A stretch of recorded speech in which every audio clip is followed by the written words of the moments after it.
اللہ اکبر اللہ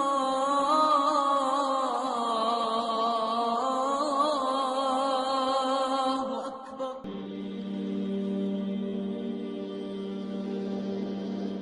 السلام علیکم۔ ابن اسحاق کا بیان ہے کہ ایک دفعہ عراش کا ایک شخص کچھ اونٹ لے کر مکہ آیا۔ ابو جہل نے اس کے اونٹ خرید لیے اور جب اس نے قیمت طلب کی تو ٹال مٹول کرنے لگا۔ عراشی نے تنگ آ کر ایک روز حرم کعبہ میں قریش کے سرداروں کو جا پکڑا اور مجمع عام میں فریاد شروع کر دی۔ دوسری طرف حرم کے ایک گوشے میں نبی کریم صلی اللہ علیہ وآلہ وسلم تشریف فرما تھے۔ قریش کے سرداروں نے اس شخص سے کہا، ہم کچھ نہیں کر سکتے، دیکھو وہ صاحب جو اس کونے میں بیٹھے ہیں ان سے جا کر کہو، وہ تم کو تمہارا روپیہ دلوا دیں گے۔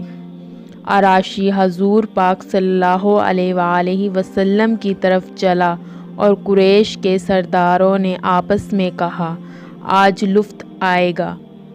عراشی نے جا کر نبی کریم صلی اللہ علیہ وآلہ وسلم سے اپنی شکایت بیان کی۔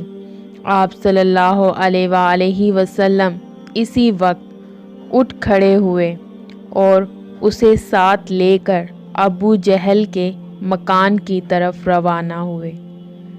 سرداروں نے پیچھے ایک آدمی لگا دیا کہ انہیں ہر پل کی خبر دی جائے۔ حضور اکرم صلی اللہ علیہ وآلہ وسلم سیدھے ابو جہل کے دروازے پر پہنچے اور کنڈی کھٹکھٹائی۔ اس نے پوچھا، کون؟ آپ صلی اللہ علیہ وآلہ وسلم نے جواب دیا، محمد۔ وہ حیران ہو کر باہر نکل آیا۔ آپ صلی اللہ علیہ وآلہ وسلم نے اس سے کہا، اس شخص کا حق ادا کرے۔ اس نے کوئی جواب نہ دیا، سیدھا اندر گیا اور اس کے اونٹوں کی قیمت لا کر آپ صلی اللہ علیہ وآلہ وسلم کو دے دی۔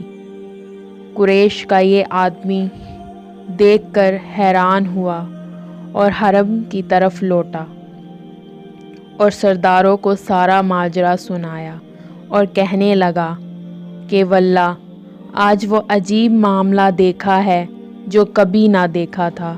ابو جہل جب گھر سے نکلا تو محمد صلی اللہ علیہ وآلہ وسلم کو دیکھتے ہی اس کا رنگ فک ہو گیا، اور جب محمد صلی اللہ علیہ وآلہ وسلم نے اس سے کہا کہ اس کا حق ادا کر دے تو یہ معلوم ہوتا تھا کہ جیسے اس کے جسم میں جان نہیں ہے۔ سبحان اللہ۔ اللہ تعالی ہمیں نیک اعمال کرنے کی توفیق عطا فرمائے۔ جزاک اللہ۔